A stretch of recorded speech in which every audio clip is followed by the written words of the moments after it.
Él la abandonó con un rancho seco. Años después, ella facturaba millones de pesos. Esperanza García escuchó el carro alejarse por el camino de tierra sin levantarse del suelo. Estaba de rodillas entre las hileras de vides resecas, con las manos sucias de barro seco, sosteniendo el cabo de un azadón como si aquello fuera lo único que todavía la ataba al lugar. Y tal vez lo fuera. Él se fue sin mirar atrás. 22 años. Ese era el número que le daba vueltas en la cabeza, mientras el ruido del motor se perdía a lo lejos, engullido por el silencio seco del Valle del Mezquital. 22 años construyendo aquello juntos, y él había salido por la puerta como quien deja un hotel que ya no era de su agrado. Lo peor no era el dolor, que era enorme. Lo peor era que ella lo veía venir desde hacía tiempo. Lo veía en las conversaciones que se quedaban a medias, en las cenas silenciosas, en la forma en que él empezó a revisar el celular cada vez que ella intentaba hablar del rancho, del futuro, de cualquier cosa que dependiera de que los dos eligieran juntos. Fernando Ruiz tenía 49 años, el cabello ya teñido de un castaño que nunca convenció a nadie, y esa manera de hablar con las manos que ella algún día encontró encantadora. Todavía la encontraba, de vez en cuando, si era honesta consigo misma. El problema es que sus manos hacía tiempo gesticulaban más para otros que para ella. La mujer que iba con él en el carro se llamaba Paulina Domínguez. Esperanza García la había visto por primera vez 3 meses antes, en una tarde en que volvió más temprano del campo, y encontró a los dos parados en la terraza, tomando agua de limón como si fuera lo más natural del mundo. Paulina tenía cabello rubio, un vestido vino que combinaba con sus zapatos de tacón, y una sonrisa que no llegaba a los ojos. Dijo que era representante de una empresa que trabajaba con evaluación de tierras agrícolas. Dijo que estaba en la región, haciendo un levantamiento. Dijo que adoraba el campo. Esperanza sirvió galletas y no dijo nada. Pero lo guardó todo. Y ahora, en esa mañana de sol blanco y seco, viendo el polvo que el carro levantó aún flotar en el aire caliente, entendía que Paulina no había aparecido en la terraza por casualidad. No era una visita. Era una elección que Fernando ya había hecho antes de que ella se diera cuenta. Esperanza se levantó despacio. Le dolían las rodillas. El sol le daba de frente. A su alrededor, las vides viejas extendían las ramas retorcidas como brazos pidiendo auxilio, resecas por la sequía más larga que la región había enfrentado en décadas. El suelo estaba agrietado, color gris claro, y las hojas que no habían caído aún eran marrones, quemadas antes de tiempo. Por cómo estaba el rancho, nadie daría mucho por él. Fernando había dicho exactamente eso en la última conversación que tuvieron, que fue una discusión, que se volvió una herida abierta. Esperanza, abre los ojos. Esta tierra ya no da nada. No dio en la sequía de los años 80, no da ahora. Es hora de vender y empezar de nuevo. ¿Empezar de nuevo dónde? ¿Con qué? ¿Con quién? Él no respondió, pero la respuesta ya estaba allí dentro del silencio, esperando. El rancho había sido de su familia, de su papá, que había sido de su papá, que había llegado a esa región del campo con un esqueje de vid y la terquedad de quien no sabe que está haciendo algo imposible. El bisabuelo de Esperanza había plantado las primeras cepas en aquel valle hace más de 80 años. Las vides viejas, las que aún sobrevivían ralas y torcidas en esa sequía, eran descendientes directas de aquellas. Ella lo sabía. Fernando también lo sabía. Pero para él, historia era solo historia. Lo que importaba era el dinero que no entraba. Esperanza caminó hasta el pozo que estaba al fondo del terreno. Era un pozo antiguo, de piedra, que su papá siempre llamó Pozo de San Judas porque tenía agua incluso en los veranos más duros. En esa sequía, el agua había bajado, pero no había desaparecido. Ella puso el cubo, jaló la cuerda y escuchó el ruido familiar del agua allá abajo. Se quedó mirando aquello por un buen rato. Tenía agua, tenía tierra, tenía las vides. Lo que no tenía era dinero, compañero, y cualquier idea de por dónde empezar. Esa noche, después de tomar un caldo claro que era lo único que había en la despensa, Esperanza García fue a visitar a Doña Socorro. Doña Socorro tenía 68 años y vivía en una casita a unos 2 kilómetros del rancho, al otro lado de la carretera de terracería. Era una mujer pequeña, de cabello blanco, recogido en un moño que nunca se deshacía, y de ojos que parecían guardar todo lo que habían visto. Había sido amiga de la madre de Esperanza por décadas, y era en la práctica la persona más lúcida de todo ese vecindario. Cuando Esperanza entró, ni levantó la vista del bordado. Entonces se fue, con esa mujer rubia, con ella. Silencio. Doña Socorro jaló el hilo con calma. ¿Viniste a pedirme consejo o viniste a pedirme que lloremos juntas? Esperanza casi sonrió. Todavía no lo sé. Entonces siéntate. Déjame contarte algo sobre esa mujer. Y fue ahí que la conversación cambió de rumbo. Doña Socorro tenía un sobrino que trabajaba en la notaría de Querétaro. 3 semanas antes, ese sobrino le había comentado, de paso, que una empresa de fuera había hecho una consulta sobre los registros del rancho de Esperanza. No era una consulta de compra común, era un estudio de viabilidad, una investigación de quién tenía los derechos y si había algún impedimento legal que impidiera una transferencia. «Esto no es alguien interesado en comprar tierra seca», dijo Doña Socorro, con esa voz tranquila de quien mide cada palabra antes de hablar. «Esto es alguien que ya sabe lo que hay ahí». Esperanza sintió un frío en el estómago. ¿Qué querían saber específicamente? Sobre las vides viejas, sobre la variedad que trajo tu bisabuelo. Esa noche no durmió. Se quedó sentada en la mesa de la cocina con un cuaderno viejo que era de su papá, donde él anotaba las cosechas año tras año desde los años 70. Conocía ese cuaderno de memoria, pero nunca lo había leído con atención verdadera. Esa noche leyó cada línea. Había una anotación de 1978, escrita con la letra menuda de su papá. Decía que un hombre de la Ciudad de México había pasado por el rancho preguntando por las cepas antiguas, diciendo que esa variedad tenía características únicas, que era resistente al calor, que daba un vino de color oscuro diferente a cualquier otro de la región. El papá de Esperanza había anotado el nombre de la variedad, Joya del Bajío, y había escrito abajo, con 2 signos de exclamación, que no vendería ninguna plántula, que aquello era herencia de familia. Esperanza cerró el cuaderno y se quedó mirando la pared por un buen rato. Querido oyente, si estás disfrutando de la historia, aprovecha para dejar tu me gusta y sobre todo suscríbete al canal. Eso ayuda mucho a los que estamos empezando. Ahora continuando. En los 2 meses siguientes, Esperanza trabajó como no trabajaba desde que era joven. No tenía dinero para contratar a nadie, así que era ella, las manos, el azadón y el sol. Todos los días se levantaba antes del amanecer, tomaba un café claro y se iba al campo.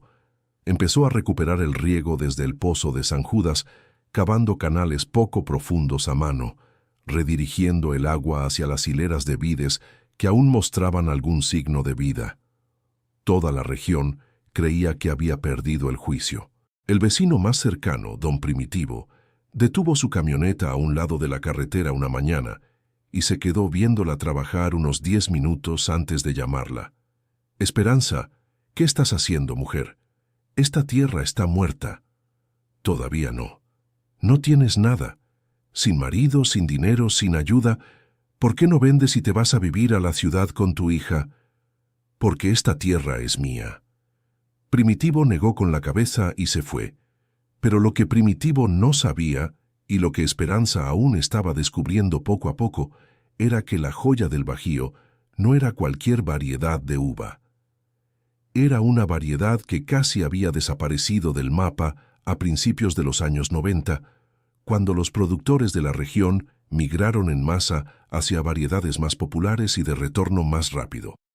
Lo que quedaba de la Joya del Bajío en todo el mundo eran poquísimas cepas, la mayoría olvidadas en ranchos viejos como el de ella, y había personas que lo sabían. Esperanza García lo descubrió cuando, Un mes después de empezar a recuperar las vides, recibió una carta.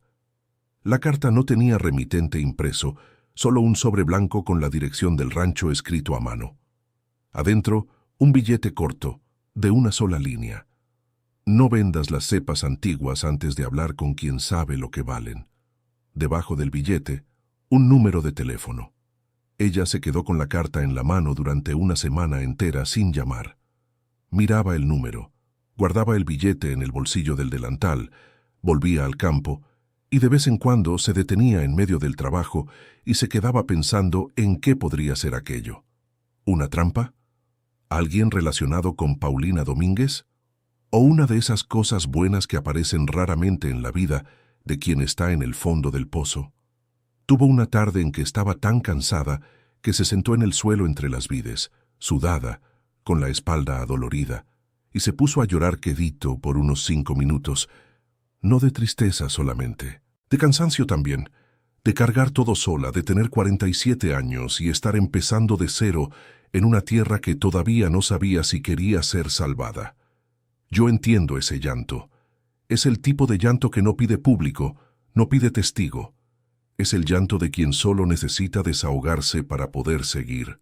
Cuando se secó la cara con la manga de la camisa morada, la misma camisa que ya estaba rota en un codo y manchada de lodo por todos lados, ella decidió llamar.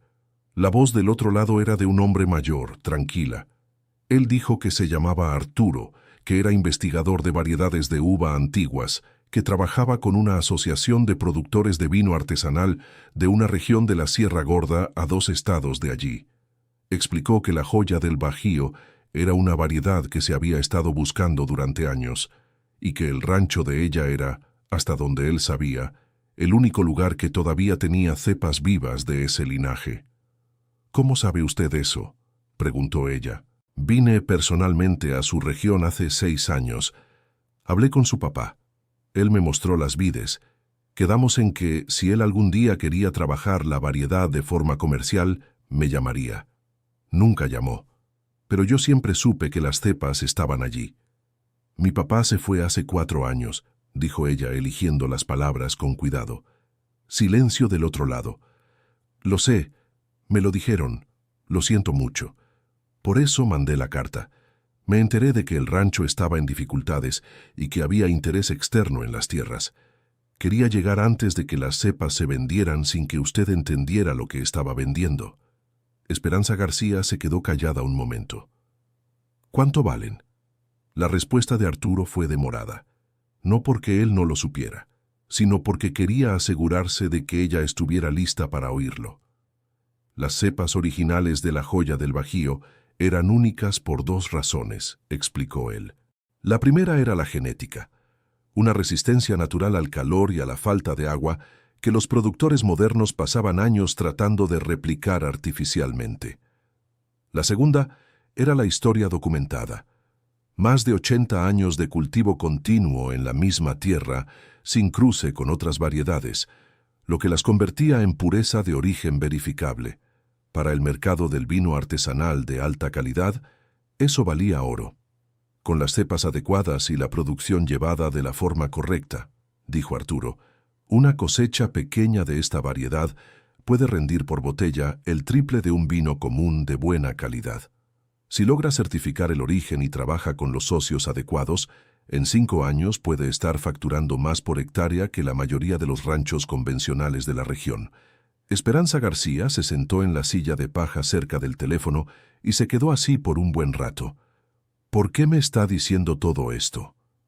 ¿Qué quiere usted a cambio? Quiero acceso a esquejes certificados para investigación. Quiero ser consultado en el proceso de producción. Y quiero que si algún día haces un vino comercial con esta uva, mi nombre aparezca como colaborador técnico. Nada financiero, solo el reconocimiento de un trabajo que fue toda la vida. Era una propuesta que parecía demasiado buena, y Esperanza García había aprendido en aquel rancho seco y en aquella vida dura que las propuestas demasiado buenas llevaban el costo escondido en algún lado. Ella pidió 3 días para pensarlo, y en esos 3 días pasó algo que no esperaba. Fernando Ruiz apareció. Llegó sin avisar, una tarde de miércoles, con el carro limpio y la camisa planchada. Esperanza estaba en el campo cuando oyó los neumáticos en el camino de tierra y lo reconoció antes siquiera de ver la placa. Se quedó donde estaba. Él la encontró entre las hileras de vides, sudada y con la azada en la mano, y se quedó mirándola como quien esperaba encontrar otra cosa y no sabe bien qué decir. «¿Estás regando las vides?», dijo él, como si fuera una novedad. «Sí». «Esperanza, esto no va a funcionar. Esta tierra está demasiado seca para...» «¿Qué quieres, Fernando?». Él se quedó callado un segundo. Sacó un papel doblado del bolsillo. «Vine a hablar sobre la división de la propiedad. Tengo derecho a la mitad de lo que sea evaluado». Esperanza no parpadeó. «Cuando te fuiste, este rancho estaba evaluado en nada. Tú mismo dijiste que era tierra muerta. Si hoy puede tener valor, es porque yo trabajé. La ley no funciona así. Lo que se construyó durante el matrimonio. No construiste nada aquí en los últimos 2 años, Fernando. Te quedaste esperando poder vender. Y ahora que sentiste que puede tener valor, volviste. Entiendo la cuenta. Pero no voy a firmar nada». Él se quedó mirándola con una mezcla de rabia y algo que parecía por debajo vergüenza. Pero Fernando siempre fue bueno para esconder la vergüenza detrás de firmeza. «Vas a necesitar abogado». «Entonces lo necesitaré». Se fue sin decir más, y Esperanza se quedó donde estaba, de pie entre las vides, con el corazón latiendo demasiado fuerte. A veces uno piensa que el capítulo más difícil ya pasó, y luego descubre que era solo la preparación para él. Esa fue la noche en que ella volvió a llamar a Arturo y le dijo que quería conversar con más detalles. Lo que pasó en las semanas siguientes fue una carrera. Esperanza necesitaba entender sus derechos sobre la propiedad antes de que Fernando presentara cualquier solicitud formal. Y necesitaba formalizar lo que podía formalizar con Arturo antes de que alguien de fuera, como la empresa que representaba Paulina Domínguez, llegara con una propuesta que pareciera mejor en la superficie, pero enterrara las cepas en algún proyecto que no tuviera nada que ver con la historia de esa tierra. Fue doña Socorro quien la presentó al licenciado Estrada, un abogado retirado que vivía en la ciudad a 30 kilómetros y que, según doña Socorro, era el hombre más honesto que conocía porque había rechazado dinero de gente poderosa más de una vez en la vida. El licenciado Estrada tenía 72 años, caminaba con un bastón desde que se fracturó el tobillo al tropezar y usaba lentes redondos que lo hacían parecer un profesor de escuela antigua. Cuando Esperanza explicó la situación, él escuchó todo, luego cerró el cuaderno de notas y dijo: «Ellos van a alegar que el valor potencial de la propiedad se construyó durante el matrimonio. Pero yo tengo otra lectura. ¿Tienes documentación del origen de las vides? Tengo el cuaderno de mi papá. Vas a necesitar más que eso. Vas a necesitar probar que las cepas eran herencia familiar anterior al matrimonio. Si las vides pertenecen a un linaje de la familia de tu mamá o de tu papá, documentado antes de tu matrimonio, no entran en la partición». Esperanza se fue a casa esa noche y revolvió cada rincón de la casa. Cajones que no abría desde que su papá se fue, cajas dentro del armario, una lata de galletas vacía que su madre usaba para guardar papeles importantes desde los años 60. Fue dentro de la lata donde ella encontró lo que necesitaba: una escritura de donación, fechada en 1961. El bisabuelo de Esperanza García transfiriendo formalmente la propiedad y específicamente mencionadas en el documento las cepas de uva de variedad nativa a su abuelo, y el abuelo, en una nota manuscrita al reverso de la escritura, transfiriendo todo a su padre en 1979. La cadena era clara. El rancho y las viñas habían pasado de generación en generación dentro de su familia, antes del matrimonio, antes de Fernando Ruiz. Ella se quedó mirando aquellos papeles amarillentos por un largo tiempo. La letra del bisabuelo era gruesa, de quien aprendió a escribir tarde y con esfuerzo. La letra del abuelo era más menuda, cuidadosa, y la anotación del padre era la que ella conocía, la misma del cuaderno de cosechas, esa que podía escuchar como voz dentro de su cabeza cuando leía. ¿Saben cuando uno descubre que fue protegido por personas que se fueron mucho antes de tiempo? Es algo que aprieta el pecho de una manera que no tiene nombre exacto. Querido oyente, si estás disfrutando la historia, aprovecha para dejar tu like y, sobre todo, suscríbete al canal. Eso ayuda mucho a los que estamos empezando. Ahora, continuando. El licenciado Estrada golpeó la mesa con la mano cuando ella le mostró los documentos. Es exactamente lo que necesitábamos. El proceso fue largo. No fue rápido ni fácil. Fernando Ruiz tenía un abogado que intentó de varias formas cuestionar la validez de los documentos antiguos, argumentar que las mejoras hechas durante el matrimonio le daban derecho a participación. Hubo audiencias, hubo meses de espera, hubo noches en que Esperanza García se quedó despierta releyendo los papeles como si pudieran cambiar de contenido hasta el día siguiente. Pero ella tenía algo que Fernando Ruiz no tenía. La razón estaba de su lado, y paciencia. La paciencia de quien aprende de la tierra que nada crece de un día para otro. Mientras el proceso corría, ella no se detuvo. Arturo vino personalmente, se hospedó en casa de doña Socorro por 3 semanas y pasó los días en el campo con Esperanza García, enseñándole técnicas de poda de recuperación, de riego profundo, de nutrición del suelo con lo que había disponible. Era un trabajo lento, sin garantías, con una ansiedad sorda de fondo que ella aprendió a transformar en movimiento. Los primeros brotes nuevos aparecieron una mañana de agosto, en las hileras que ella había trabajado primero. Se detuvo en medio del campo cuando los vio. Eran brotes pequeños, verdes, demasiado delicados para el calor, pero allí, vivos, insistentes como ella. Hay momentos así que uno no olvida. No importa cuántos años pasen.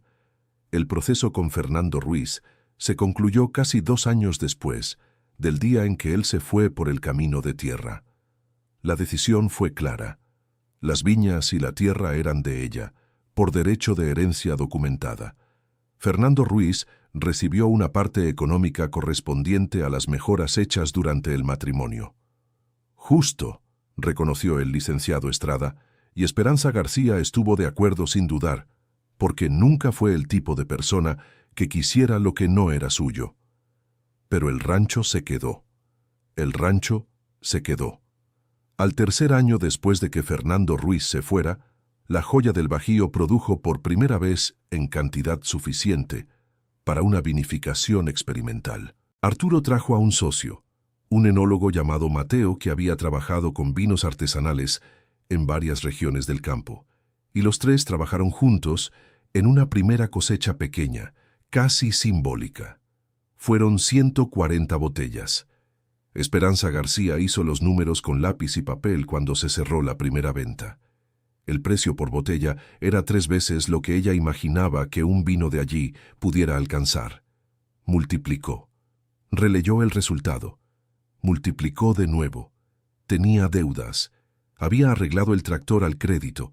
Había comprado insumos fiados en la tienda de abarrotes de Don Beto. Le había pedido prestado al sobrino de doña Socorro para pagar al abogado. 140 botellas no pagaban todo, pero pagaban buena parte. Y Mateo, cuando probó el vino de aquella primera cosecha, se quedó en silencio por un momento antes de hablar. Esperanza García, esto es diferente. Quiero decir diferente de verdad. Color, estructura, acidez. Es un perfil que nunca había visto en una uva de aquí. Si la próxima cosecha es mayor y la calidad se mantiene, vas a tener pedidos de fuera del estado. Ella no durmió bien esa noche, pero era un no dormir diferente al de antes. No era ansiedad de quien tiene miedo. Era esa vigilia plena, buena, de quien está viendo algo transformarse frente a sus ojos. En el 4.º año, la producción fue de 900 botellas. Llegaron pedidos de 3 estados diferentes. Un restaurante de una ciudad grande que empezaba a trabajar con vinos artesanales de origen verificado contactó a través de Mateo. El nombre del rancho fue mencionado en una publicación especializada de un grupo de productores que estaba en la Sierra Gorda. Y fue en ese 4.º año, una tarde de viernes, que Paulina Domínguez apareció, no con Fernando Ruiz, sola, en un carro blanco, con tacones como la primera vez, pero sin la sonrisa de cuando llegó a la terraza. Esta vez parecía menos segura de lo que sus pies recordaban al pisar ese suelo. Esperanza García estaba en el cobertizo revisando cajas cuando oyó el carro. Salió y se quedó parada en la entrada, cruzó los brazos y esperó. Esperanza García. Paulina Domínguez se detuvo a una distancia razonable. Paulina Domínguez. Quería hablar. ¿Puedes hablar? Paulina Domínguez miró el campo, las hileras de vides que ahora estaban con follaje verde, llenas, muy diferentes de lo que eran cuando ella había caminado por ahí con Fernando Ruiz. Se quedó mirando un rato antes de empezar. La empresa que yo representaba quería comprar esta tierra por una fracción del valor real porque sabía del potencial de las cepas. Yo también lo sabía. Fui yo quien llevó la información a ellos, después de investigar la región y descubrir la variedad. Lo sé, dijo Esperanza García tranquila. Paulina Domínguez se detuvo. Claramente no esperaba eso. ¿Cómo lo sabes? Porque doña Socorro tiene un sobrino en la notaría. Y porque cuando viniste aquí aquella tarde a tomar agua de limón, te quedaste mirando las vides más de lo que mirabas a Fernando Ruiz. Silencio largo. No vine a pedir disculpas, dijo Paulina Domínguez después de un momento. Sé que no serviría de nada ahora. Vine a decir que la empresa me despidió cuando el negocio no prosperó y que quería que supieras que lo que hice estuvo mal. No te lo merecías. Esperanza García se quedó mirándola un rato.